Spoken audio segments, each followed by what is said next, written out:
At 56 years old, a federal judge just ordered the total asset forfeiture of Phil Mickelson. That sentence doesn't just sound extreme, it sounds like the end of a 30-year legacy. For a guy who has won 6 majors, earned over $90 million on the course, and signed a $200 million deal with LIV Golf, total forfeiture means losing everything. Not a fine, not a suspension, everything. So what did Phil do to trigger something this severe? That's the question every golf fan is asking right now. We're talking about a man who has been the face of left-handed greatness for 3 decades. A man who still draws crowds even when he's struggling to make cuts. And now, this. Think about it. This is the guy who made Sunday charges feel like a birthright. The guy whose flop shot from the rough at Bethpage Black still gets replayed every time someone talks about the greatest shots ever hit. The guy who waved to the gallery on 18 like he was thanking old friends. That Phil Mickelson. The one people built their weekends around watching. And now the only headline attached to his name involves a federal courtroom. Rumors have been flying for months. Some say it's about old gambling debts. Others whisper about things much bigger. But the one thing everyone agrees on? This isn't about a bad round of golf. Phil has always played high stakes, on and off the course. We know he lost over $40 million gambling between 2010 and 2014. That kind of money attracts attention. But does it attract a federal judge? If this order is real, it means the government believes Phil Mickelson built his empire on something illegal. And that's a story we have to trace all the way back to 2016. But before we talk about what a federal judge supposedly took, we have to talk about what Phil actually had to lose, and why this specific number feels like it was designed to erase a legacy entirely. Here's my take. If this is true, it's the biggest fall we've ever seen in sports. Do you agree, or do you think Phil deserves a second chance? Drop your thoughts below, and if you want the full breakdown, hit that subscribe button. Let's start with exactly what Phil had to lose. Forbes and various financial trackers put his net worth somewhere between $300 million and $380 million. That's generational wealth. And most of that came from things he did right. 30 years of tournament wins, endorsements, and eventually that game-changing deal with LIV Golf. That LIV contract alone was reportedly worth $200 million. Signed in 2022, right when the golf world was splitting in half. For a player at 51 years old, that was a retirement plan that could fund 5 lifetimes. And remember the context. LIV didn't just hand Phil a check. They used his name to legitimize an entire league. He was the first big name to jump. Without Phil walking away from the PGA Tour, the rest of that roster doesn't follow. Brooks Koepka, Dustin Johnson, Bryson DeChambeau. They saw Phil take the leap and decided the money was worth the backlash. He was the domino that started the whole thing. And on top of that, Phil has always been smart with real estate. Mansions in California, properties in Arizona, places that hold value better than gold. But Phil also built a reputation for playing high-stakes tables, not just friendly games at the country club. We're talking about serious gambling. Court documents and media reports from the mid-2000s show he lost over $40 million on betting between 2010 and 2014. That's more than some PGA Tour players earn in their entire careers. And here's the thing about golf and gambling. They've always been connected. You walk into any clubhouse from Pebble Beach to Pinehurst, and you'll hear about side bets, Nassau games, $50 skins matches. It's part of the culture. But there's a massive difference between a $20 wager on the back nine and dropping 7 figures on a single football weekend. Phil wasn't playing for drink tickets. He was playing at a level that put him in rooms with people who make their living off other people's losses. So when you hear total asset forfeiture, the government isn't just taking a few $1,000,000. They'd be taking everything built over a lifetime, including the money that might have been used to cover those massive losses. And that brings up a question that makes every golf fan nervous. That kind of wealth usually buys you the best lawyers in the world. But lawyers couldn't help him in 2016, and that case is the key to understanding the mess we're looking at right now. 2016.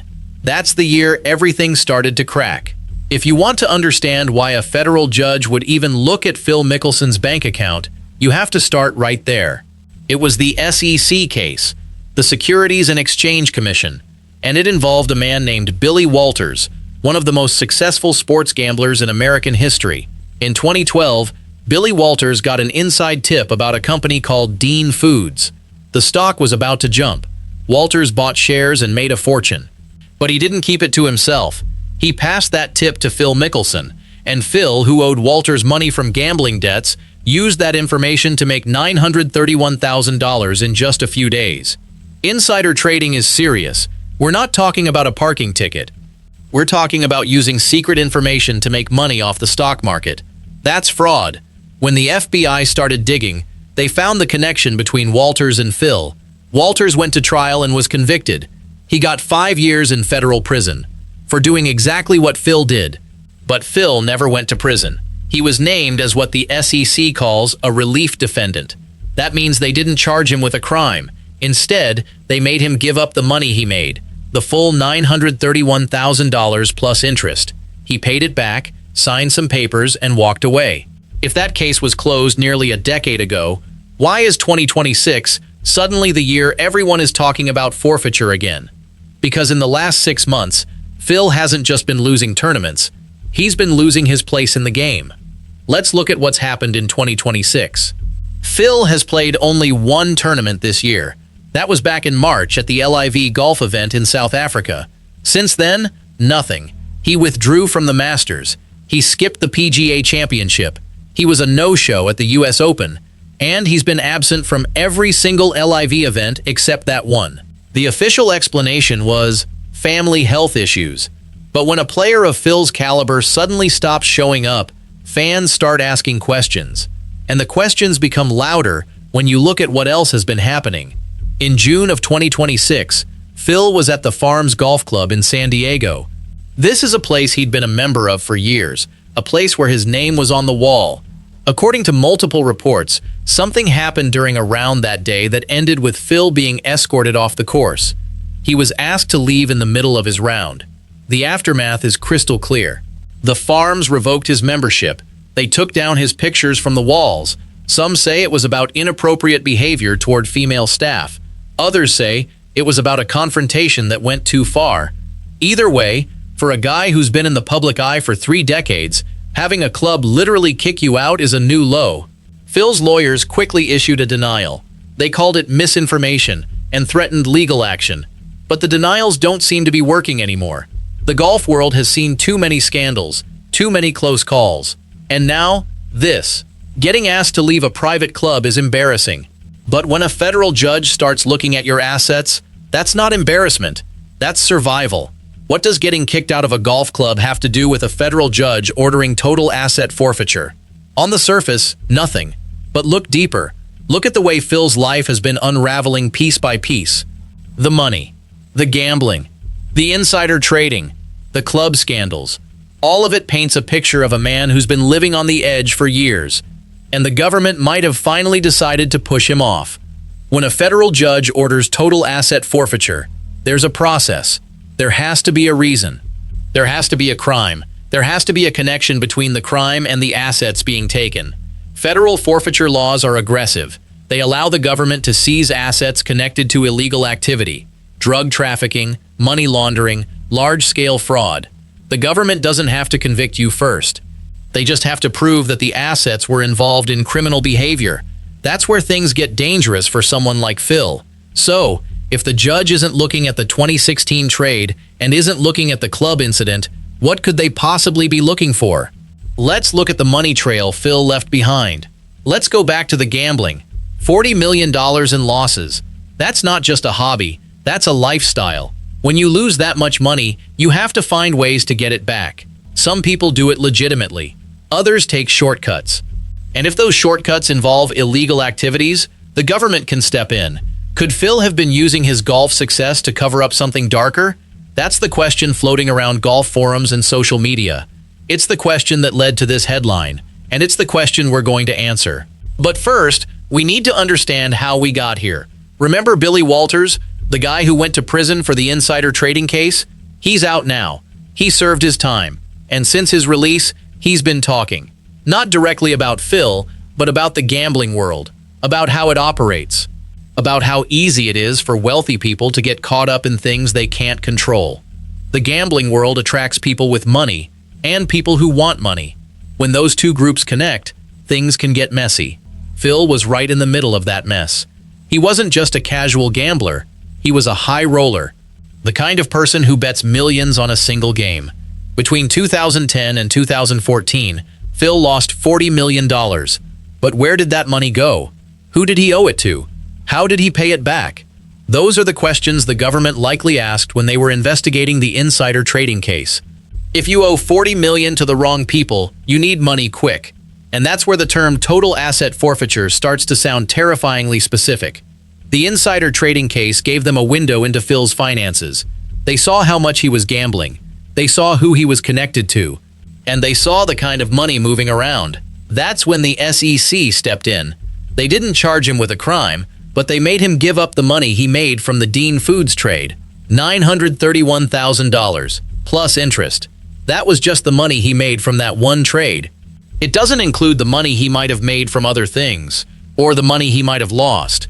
The SEC only looked at one transaction, one tip. They didn't look at his entire gambling history or his other connections.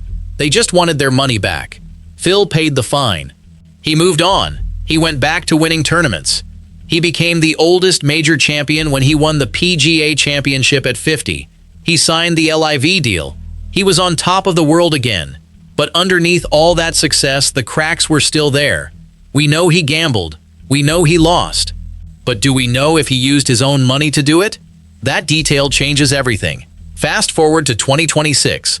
Phil is 56. He's barely playing golf. His memberships are getting revoked. His reputation is taking hit after hit. And now, this headline: a federal judge ordering total asset forfeiture. It sounds like the final chapter of a tragedy that's been building for years. But we have to be honest. Right now, there's no official confirmation of this order. No press release from the Department of Justice, no court document made public. What we have is a collection of rumors and unconfirmed reports. That raises a question we can't ignore. Is this real, or is this a rumor that got out of control? The answer lies in the details. On one hand, we have a lot of evidence that Phil's life has been spiraling. The gambling, the insider trading, the club scandals, the disappearance from professional golf. On the other hand, we have no hard proof that a federal judge has actually ordered anything. What we do know is that Phil's behavior has been strange. He's not just missing tournaments, he's missing the entire golf world. No interviews, no public appearances, no social media. For a guy who used to be everywhere, he's now nowhere. Is he hiding from something? Fighting a legal battle we don't know about? Or just dealing with personal issues that have nothing to do with the law? The truth is, we don't know. And that's exactly why this story has legs. When a legend disappears, people want answers. The timing is interesting too. 2026 is a Ryder Cup year. The majors are being played at iconic venues. Tiger Woods is still hanging around. The PGA Tour and LIV Golf are still fighting for dominance. And in the middle of all that, Phil Mickelson is nowhere to be found. That absence speaks volumes. If everything was fine, he'd be out there playing, talking to the media, doing what he's always done. But he's not. And that makes people wonder. It makes people talk. And it makes rumors spread. Here's what we know for sure. Phil Mickelson is 56. He has 6 major championships. He's made over $300 million. He's gambled away at least $40 million. He was involved in an insider trading scandal. He's been kicked out of a golf club. He's been accused of misconduct. And he's been absent from professional golf for almost the entire year. That's a lot to unpack. Federal judge orders total asset forfeiture. If that's true, it changes everything. It means Phil Mickelson could lose everything he's built. His homes, his investments, his money, his legacy, all of it. Total asset forfeiture means the government taking all of a person's assets connected to criminal activity. It's not a fine. It's not a settlement. It's the government saying, you don't deserve this. We're taking it back. For Phil, that would mean losing his homes in California and Arizona, his share of the LIV golf contract, his investments and savings, everything accumulated over 30 years. At 56, starting over isn't really an option. The courts might not be taking his house. But looking at his life right now, does it even matter? Look at what he's already lost. His standing in the golf community, his membership at clubs he used to belong to, the respect of some of his peers, his presence on the golf course, the trust of many fans. When you lose those things, money doesn't matter as much. Golf isn't just about money. It's about legacy. It's about how you're remembered. Right now, Phil's legacy is hanging by a thread. Let's go back to something Tiger Woods said a few years ago. He said golf doesn't owe you anything. You have to earn your place. You have to earn your respect. When you stop earning it, it disappears. Phil is learning that lesson the hard way. Tiger said golf doesn't owe you anything. For Phil, that lesson just cost him everything that actually mattered. The men who have won multiple major championships are few. Jack Nicklaus, Tiger Woods, Arnold Palmer, Gary Player, Ben Hogan, Phil Mickelson is on that list. And think about what that list means. Those aren't just names. Those are the guys who shaped what professional golf looks like. Jack with his 18. Tiger with his dominance that made casual fans care about a Thursday round. Arnold with the way he made golf feel accessible. Phil belongs in that conversation because of what he did with a golf club in his hands. 6 majors, 45 tour wins. The career Grand Slam completed at 50 years old at Kiowa Island. That's not a footnote. That's a career most players would trade anything for. But he's also on another list. A list of players whose off-course behavior overshadowed their on-course achievements. What happens to a legacy when the headlines stop being about your golf and start being about your scandals? What happens when a federal judge gets involved? What happens when people start talking about forfeiture instead of fairways? Those are the questions golf fans are asking right now. And now, it's time to get to the truth. The total asset forfeiture headline is not based on a confirmed court order. There is no document, no press release, no official government statement. What exists is a collection of events that make the headline feel real. The gambling, the insider trading, the club scandals, the disappearance. All of it fits together in a way that makes the story believable. So where did the headline come from? Most likely, it started as a rumor. Someone saw the pieces and connected them. They saw the SEC case. They saw the gambling losses. They saw the club scandals. And they thought, this looks like a guy who's about to lose everything. And from there, the rumor spread. Shared on forums. Mentioned in podcasts. Repeated on social media. And eventually, it turned into the headline we're talking about today. But that doesn't mean the story is entirely false. It just means the headline is premature. Because while there may not be a court order right now, the conditions for one certainly exist. Phil has been walking a fine line for years. Eventually that line runs out. The real question isn't whether a federal judge has ordered total asset forfeiture. The real question is whether Phil Mickelson can survive the next few years without something like that happening. Because his behavior hasn't changed. His patterns haven't stopped.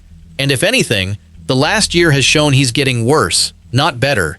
In 2024 and 2025, he was still playing, still making appearances, still trying to compete. But 2026 has been different. He's almost completely disappeared. And when he did appear, it was surrounded by controversy. The Farms Golf Club incident doesn't happen to a guy living a clean life. It happens to a guy making mistakes. Big ones. The kind with consequences. Phil Mickelson has been making mistakes for years. Some public, some private. But all of them have been building toward a moment like this. A moment where everything gets called into question.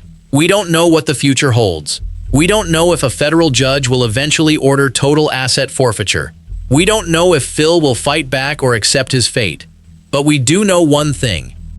Phil Mickelson's story isn't over. It's just taking a turn nobody expected. Golf teaches you patience. It teaches you that even when things are going badly, you can always come back. You can hit a bad shot, but the next one could be perfect. You can lose a tournament, but there's always another one next week. But real life doesn't work that way. Real life doesn't give you unlimited do-overs. Real life keeps track of your mistakes. At some point, the bill comes due. For Phil Mickelson, that bill might be coming due right now. And if it does, he'll have to pay with everything he has. His money, his homes, his reputation, his legacy, everything. He's lost the respect of many fans. He's lost his place in the golf community. He's lost the trust of people who used to support him.